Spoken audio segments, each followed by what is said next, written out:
Gênesis, capítulo 28. Obrigado, senhores.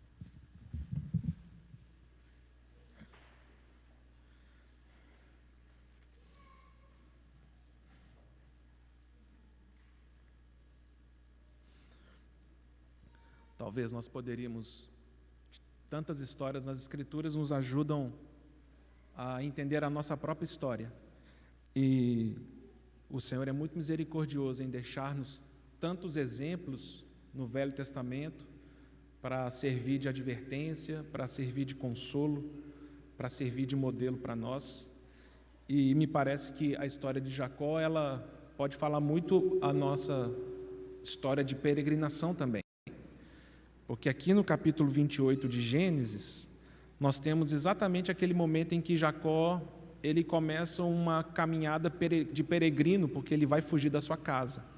Então ele orientado pela sua mãe, ele engana o seu pai para receber a bênção que pertencia ao seu irmão, ou seja, tudo errado. E como ele fica sabendo que Esaú quer matá-lo, então a própria mãe fala assim: vai embora, foge, espera seu irmão, aplacar a ira dele e depois você volta. E aqui Jacó então ele vai para a casa da parentela da sua mãe, na casa de Labão, seu tio, para experimentar uma nova realidade de vida. E aí nós temos aqui em Gênesis 28 uma teofania, uma manifestação de Deus para com Jacó. O Senhor Deus se manifesta a Jacó, ele fala com Jacó, diz para Jacó que a mesma promessa de aliança que ele tinha feito com seu avô Abraão e com seu pai Isaque seria cumprido na sua vida. E ali Jacó, ele fala que era quase como um sonho, ele teve um sonho e viu Deus ali. Então, impressionado com o que ele viu, e ele então levanta uma coluna e faz um memorial. E ele chama aquele lugar de Betel. E ele fala casa de Deus, é o que significa Betel. E ele fala porque Deus está nesse lugar e eu não sabia disso. E é interessante porque é quase como se fosse o início dessa peregrinação e da história dele. É como se essa promessa de Deus fizesse uma provisão para o futuro de Jacó. E Jacó então ele passa pelo menos 20 anos longe dessa terra. E aí nós conhecemos a história tão bem. No mínimo, Jacó fica 7 anos para casar com Lia, depois 7 anos para casar com Raquel, depois 6 anos trabalhando para Labão, seu sogro, para adquirir suas posses. E ele então volta para a sua terra. Ele reconhece que ele precisa voltar para suas origens, para aquilo que o Senhor havia designado como a terra da promessa para a sua família. O Senhor produz uma restauração linda para Jacó e Esaú. Ali há perdão, Esaú beija Jacó, Jacó beija Esaú, eles choram, eles são reconciliados. E ali no capítulo 35 de Gênesis, nós temos Jacó chegando nesse lugar de novo, Betel. E ele lembra da experiência dele, e ele lembra da promessa de Deus, e ele lembra da coluna que ele havia levantado ali. E me parece tão bonito isso, porque depois de 20 anos que Jacó enganava e era enganado, 20 anos de luta, gerando filhos, casando, trabalhando para adquirir suas coisas, talvez vendo a promessa de uma forma distante. Quando Jacó aqui já mais idoso, mancando, coxo de uma perna, já tendo encarado o próprio Senhor Deus numa batalha, numa noite inteira. E ele chega a esse lugar e ele muda o nome desse lugar. Ele não chama mais de Betel, ele chama esse lugar de El Betel, que é quase como se fosse assim, em Gênesis 28, ele chama aquele lugar de a casa de Deus. E depois de muito trabalhar de Deus na vida dele, e ele estando novamente em Betel, ele chama aquele lugar de o Deus da casa de Deus, El Betel. Eu não estou apenas... Alguma coisa mudou na minha vida. Não é só a a consciência de Deus num lugar, como acontece em Gênesis 28. Em Gênesis 28 ele fala: Deus está neste lugar e eu não sabia disso. E isso acontece muito na nossa história de fé. Nós cremos no Senhor, o Senhor se revela a nós, e nós começamos a tatear e a perceber onde Deus está. Então, às vezes, nós viemos numa reunião e falamos: não, Deus está aqui nessa casa. Nós vamos partir o pão e falamos: não, Deus está nesse momento. Nós vamos ler a Bíblia na sua casa, na nossa casa, nós vamos orar, nós vamos evangelizar, nós vamos fazer qualquer coisa. Falar: não, Deus está nessas coisas. E Jacó, ele, depois de 20 anos de muito tratar do Senhor na vida dele, ele fala: não, a questão agora não é aonde Deus está, a questão é quem Ele é. Não é mais a casa de Deus, é o Deus da casa de Deus. Ele me ganhou, Ele se tornou a coisa mais importante. E eu estou descobrindo que Deus não está num lugar, Deus está em mim. Eu descobri que não é esse lugar que Deus habita. Ao longo desses 20 anos de muita luta, Deus esteve comigo também. E quando eu volto para essas experiências, não é mais a casa de Deus, mas é o Deus da casa. É aquele que é maior do que qualquer situação. E se os irmãos lerem com atenção a continuação do texto de Gênesis 35, é que depois que Jacó ele levanta essa coluna do El Betel, o Senhor Deus mais uma vez se manifesta para ele e fala: já não chamarás mais Jacó, o seu nome agora é Israel. É como se o Senhor ele quisesse mudar a nossa identidade. Então a gente sabe que na tradição oriental isso é muito comum. Na nossa tradição ocidental isso não acontece, mas é muito comum na tradição oriental uma pessoa mudar o seu nome depois de alguma situação, algum marco na vida dele, alguma coisa que transformou a vida dele, e ele fala: não, eu vou mudar meu nome, eu não sou mais isso, eu sou outra pessoa. E a gente vê isso muito claro aqui, principalmente em Gênesis, como que o Senhor Deus foi transformando o nome e a história dos patriarcas. Já não mais chamarás, você já não é isso, você é isso aqui. E é tão lindo isso na história de Jacó. Você não é mais o suplantador, aquele que engana as pessoas. Agora você é um príncipe de Deus, agora você é alguém que está com Deus. Mas essa transformação se dá à medida que o Senhor Deus mesmo, ele vai ganhando, crescendo em importância no entendimento de Jacó. E eu queria ler duas expressões nas Escrituras. A primeira está aqui em Gênesis 28, no versículo 12. Quando Jacó, em sonho, ele diz: eis posta na terra uma escada, cujo topo atingia o céu, e os anjos de Deus subiam e desciam por ela. Então Jacó ele tem uma visão e ele vê uma escada, onde ele vê que essa escada é um portal, é uma porta, como ele diz mais para frente, a porta dos céus. Por meio dessa escada, o mundo espiritual desce, o mundo natural sobe, e eles têm essa experiência de interação. E aí nós temos João, capítulo 1, o último versículo do capítulo. João, capítulo 1, quando o Senhor Jesus, conversando com Natanael,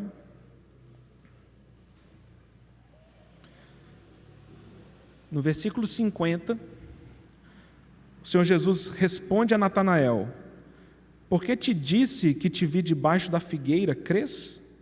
Pois maiores coisas do que estas verás.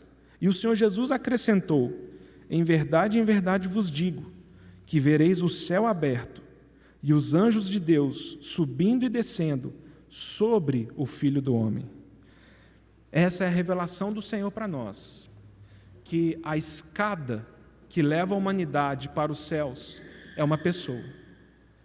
E esse é todo o desafio que o Senhor Deus tem conosco na nossa experiência de humanidade. É Ele se tornar mais importante do que qualquer outra coisa ou situação. Se temos ali no Velho Testamento isso como um tipo, eu vejo uma escada onde os anjos sobem e descem por ela. Quando o Messias se revela, ele fala: eu sou a escada, e os anjos sobem e descem sobre mim. E é isso que vocês precisam ver. Eu sou o acesso da humanidade a Deus. E às vezes nós ouvimos essa informação e celebramos. Deus, eu vi o Senhor, eu vi a casa de Deus, mas esse progresso de fé e de perfeita união em Deus, Ele quer que ao longo da nossa vida a gente chegue num momento que a gente fala, quer saber? Mais importante do que a casa de Deus é o Deus da casa de Deus. Mais importante do que qualquer outra bênção é aquele que me abençoa. Eu, namorando Késia, não sei se o Silas e a Esther já ouviram essa expressão, eu ficava até mais ou menos assim, #chateado, né? Quando as pessoas, a gente estava noivo, namorando, as pessoas falavam assim, você acha que você ama a Késia? Você não ama a Késia, não. Eu falei, claro que eu amo a Késia. Eu falei, não, vocês vão ter que comer 1 quilo de sal junto aí, vocês vão ter que experimentar algumas coisas para saber se vocês amam um ao outro, né? E é claro que depois de quase 21 anos de casado, a gente entende o que essas pessoas quiseram dizer. Então é claro que muitas vezes nas nossas experiências de afeição e de relacionamento, nós amamos o que o outro nos oferece, não é assim? Então às vezes eu falo assim, não, eu amo muito a minha esposa, mas talvez esse amor seja egoísta. Talvez eu ame as coisas que ela me dá. Às vezes eu acho ela a gata do pedaço, a mulher mais bonita, então ela vira meu troféu, ela vira minha recompensa. Eu amo o status que ela me passa de que eu sou um galanteador que conquistei a maior gatinha da igreja, a maior gatinha do bairro. Eu amo meu marido porque ele é rico, ele tem um ótimo trabalho e ele me dá estabilidade financeira. Eu amo o carinho que ele me dá. Eu amo o afago que Ele me dá, eu amo a atenção que Ele me dá. Mas é claro que as nossas relações de casado e entre nós e com Deus, ela precisa transcender isso. Nós precisamos chegar num estágio, e talvez os nossos casamentos todos entram nesses processos de prova, em que pode ser que eu me decepcione com o que a pessoa me dá, com quem ela se transforma, o que ela vira.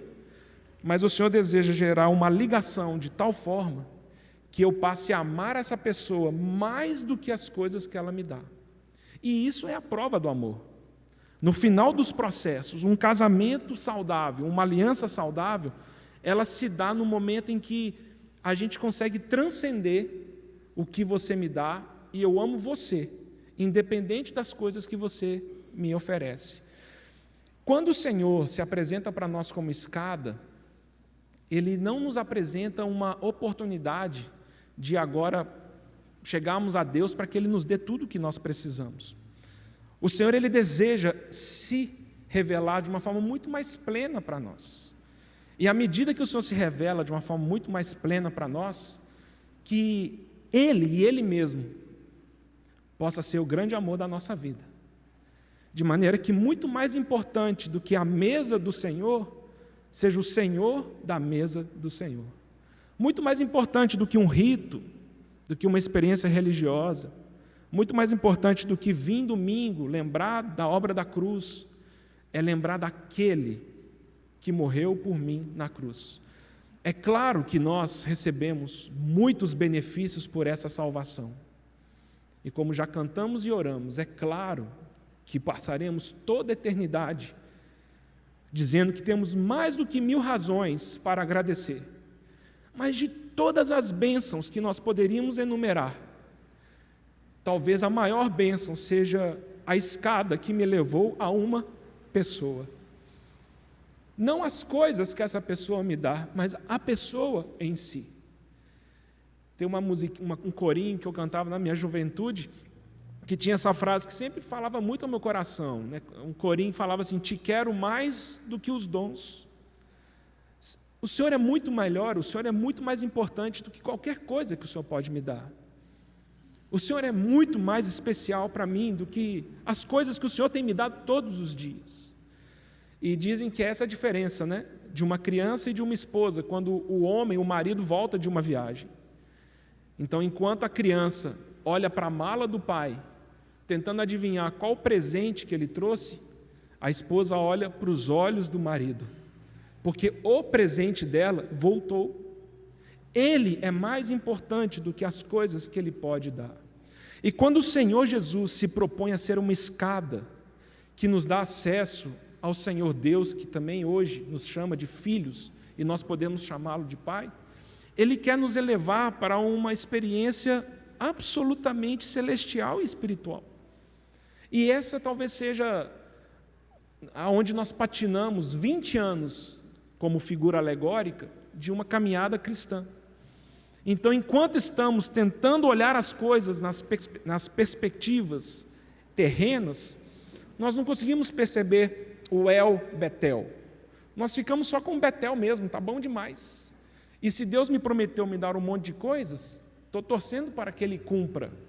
Mas quando o Senhor vai desenvolvendo uma relação de afeição, uma relação de amor, quando eu começo a perceber que Ele é muito melhor e mais importante do que as coisas que Ele me dá, chega um momento na nossa história que a gente começa a falar do Deus da casa de Deus. Quando chegamos, por exemplo, em Efésios, não é essa a sensação que temos? Chegamos em Efésios 1:3, Paulo vai dizer que nós temos sido abençoados com toda a sorte de bênçãos nas regiões celestiais. Aí chegamos em Efésios 2:6, ele fala que nós ressuscitamos com Cristo e agora estamos assentados com Ele nas regiões celestiais. Chegamos em Efésios 3:10, ele fala, não, a igreja, ela vai testemunhar da multiforme sabedoria de Deus aos principados e potestades nas regiões celestiais. E por falar em principados e potestades, descobrimos em Efésios 6:12 que a nossa luta é contra os principados e potestades nas regiões celestiais. O que as Escrituras estão nos dizendo?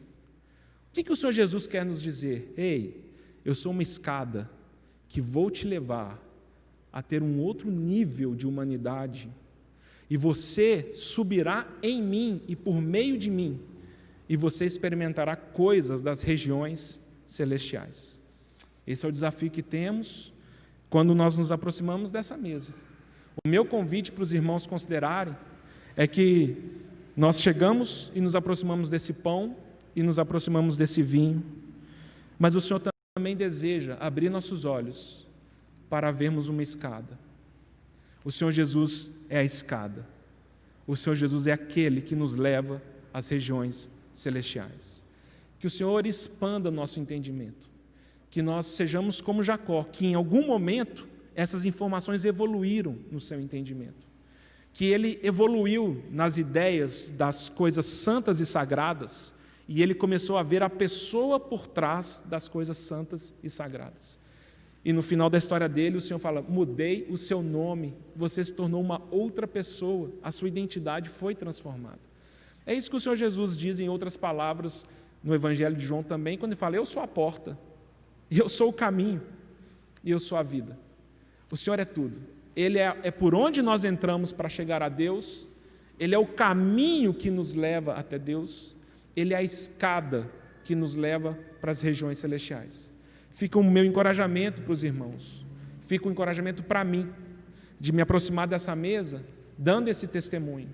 Muito mais do que salvação, eu celebro o Deus da minha salvação. A minha alegria não está na salvação em si, mas está no fato de que essa salvação foi como uma escada que me levou até Deus, até o amado dos amados, até a pessoa mais formosa do universo. E agora eu tenho acesso a Ele, por meio da obra de Jesus Cristo. Façamos isso com gratidão e alegria, irmãos.